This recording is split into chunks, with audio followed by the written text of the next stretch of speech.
Hey guys, welcome to another video from Artistic Reefs. Today I just wanted to give you an update on my aquarium, and if you guys have been following my my blogs on our website, which is artisticreefs.com, every week I do a blog on how my aquarium is doing, and if I add stuff to it, I talk about that. Or if I do something wrong, or I do something good, or something comes out really good, I let you guys know about that.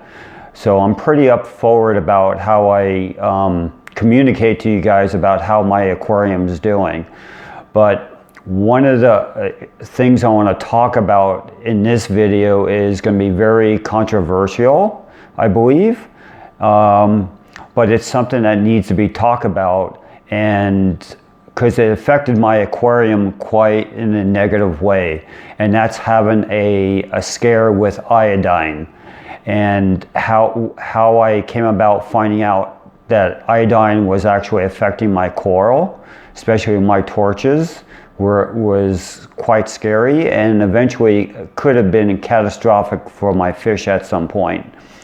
But anyway, I want to deep dive into my iodine scare.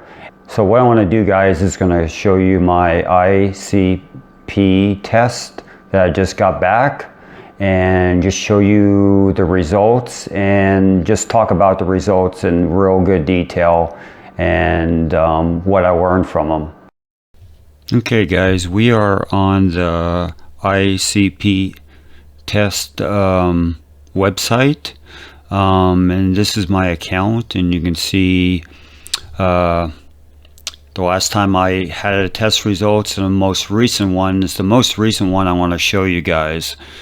So this is all my test results based on that water sample, and as you can see, that's in that hot pink red area is iodine, and check out that levels, guys. 120 parts per billion, which is very scary. And if you look at this chart right here, it shows you how off the charts it really is, and why it gave me such a scare. Can you imagine, guys, if I did not have this test results done, and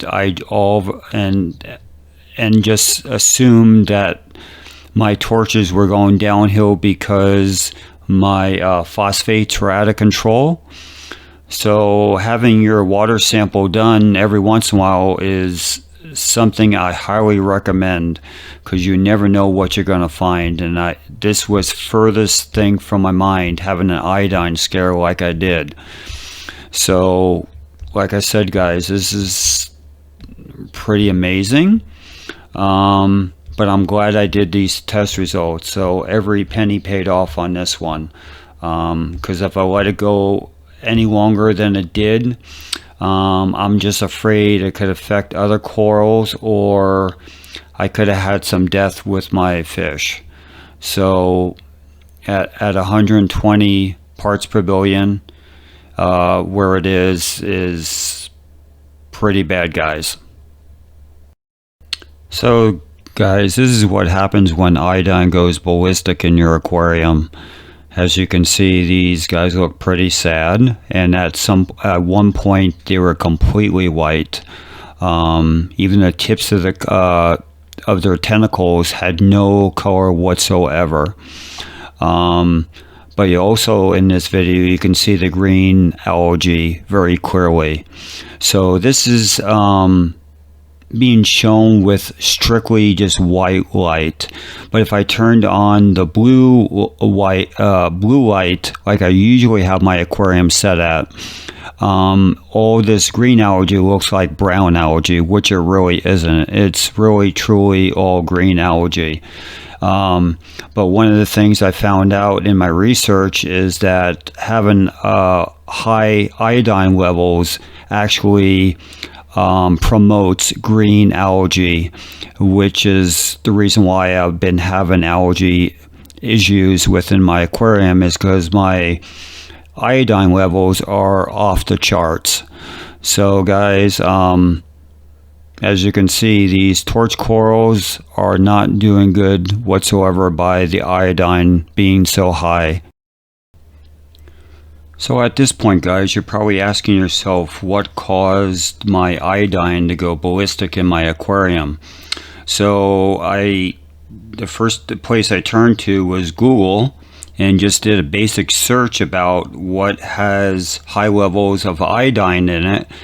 And what was very surprising to me was green seaweed, or seaweed period, that has high concentrations of iodine in it, which I had no idea.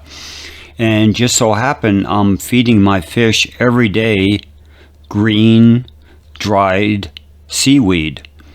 And I've been doing that for months. You know, my days that I work, I only feed a small little bit of green seaweed to my fish, and on my days off, sometime I would feed maybe 3 times a day the green seaweed. And just so happened that was what was promoting the high levels of iodine in my aquarium. Then on top of that, I also learned that high iodine also promotes green algae growth, and that's what I'm having in my aquarium. So it kind of all adds up now, guys, that the stuff I've been feeding my fish, the green seaweed, is actually what's causing my high iodine in my aquarium.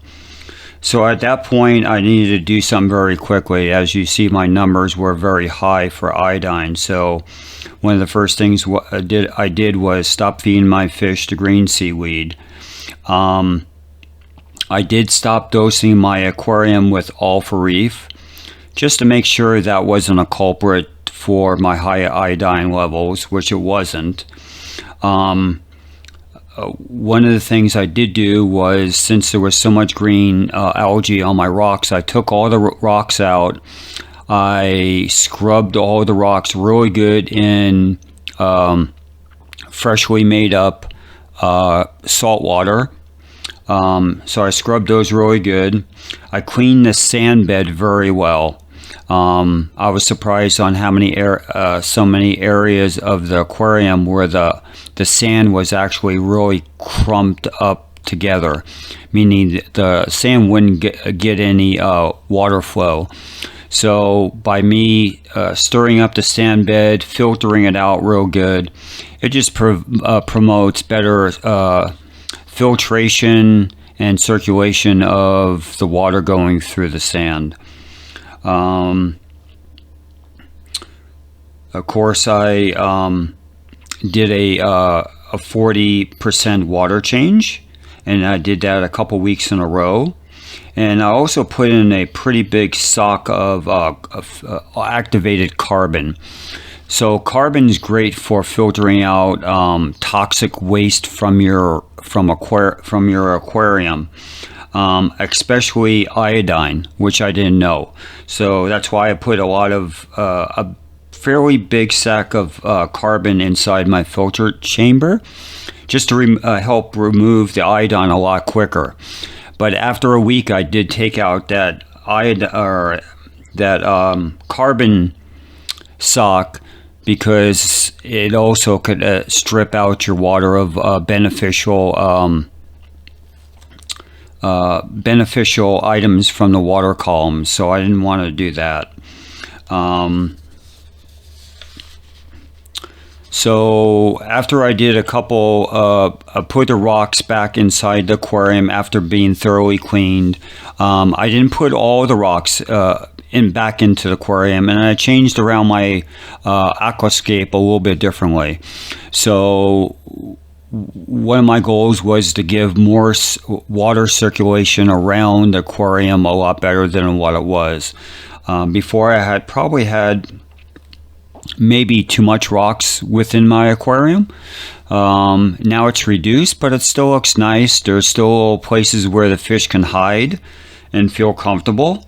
But also, as my corals get bigger, they need room to expand. So with less rock, especially my green polyps on the left-hand side there, they are getting substantially big. So I needed more room for them.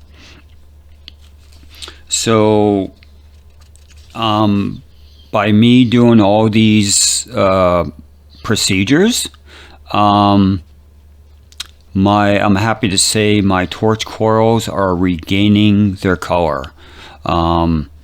So by finding out my iodine was so high, now reducing it, it's making a full recovery for my torch corals, which I'm happy about. And like I said before in the video, that I never gave up on these torch corals. Some people might call them goners, but they definitely weren't. As long as their tentacles are out, they're not dead. So they're making a comeback. And as you can see, I actually added a couple other corals to the aquarium also. So, and they're doing very well. One of the things I did notice with the high iodine levels, that the zoas were really popping really good. So apparently they like the higher iodine where other corals do not. So just keep that in mind, guys. So if you guys ever have an outbreak of green algae in your aquarium, not alone it could be phosphate levels being extremely high. It also could be an outbreak of iodine levels being extremely high in your aquarium. So that's something to consider. Some of you guys might be asking the question, you know, if you're just feeding your fish a little bit of seaweed, why are you spiking so much with iodine? So you got to remember, this is a nano aquarium. The volume of water is only 20 gallons. So when things happen in a nano aquarium, it happens very quickly. And that's the downside of having a nano aquarium. The water volume is so low that if something goes wrong, it's going to go wrong fast. And it could be detrimental to what's inside your aquarium. So it's very important to get your water tested, if you can afford it, do it every 6 months. But I've been trying to do it a lot sooner than that, just to make sure my parameters are well. But, like I said earlier in the video, if I didn't send my water out and just assume my phosphates were the ones that causing my bleaching of my torches and the outbreak of algae, the iodine levels could have really destroyed my tank and have a total crash.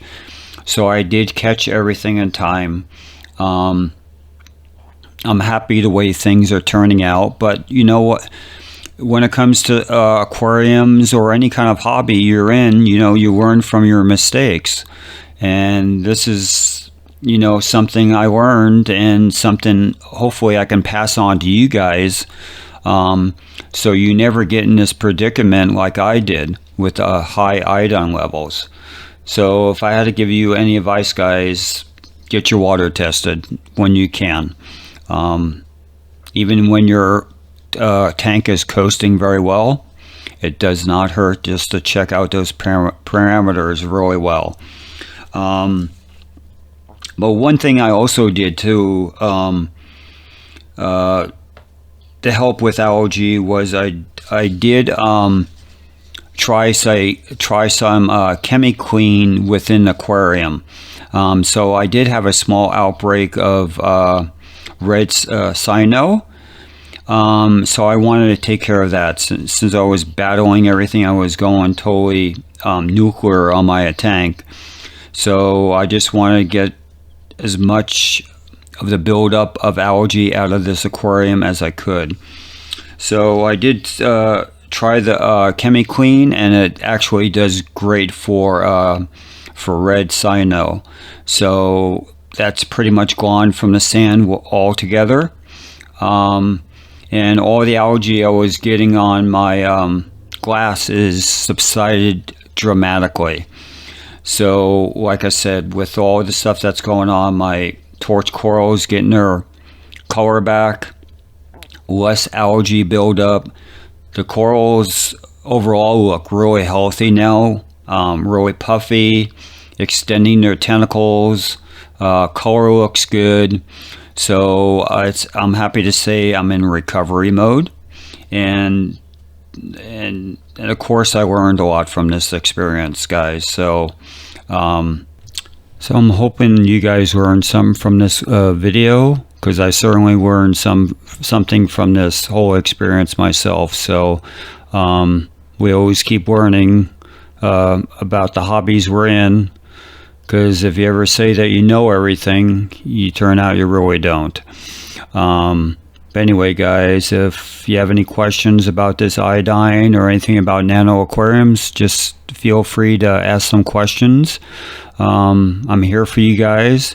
Also, if you can get people to subscribe to this channel, would be very helpful to me and the channel going forward, because it does take time to make these videos for you guys. So I spend a lot of my free time trying to edit and try to produce the best videos I can for you guys, so you can learn from my mistakes and some of my good stuff that happens with my nano aquarium. Anyway, guys, please hit that subscribe button and the like buttons. I appreciate it. Hope you guys enjoyed this video. Please hit that like button and subscribe button so you can keep up to date on our latest videos. Until next time, guys, have a good one.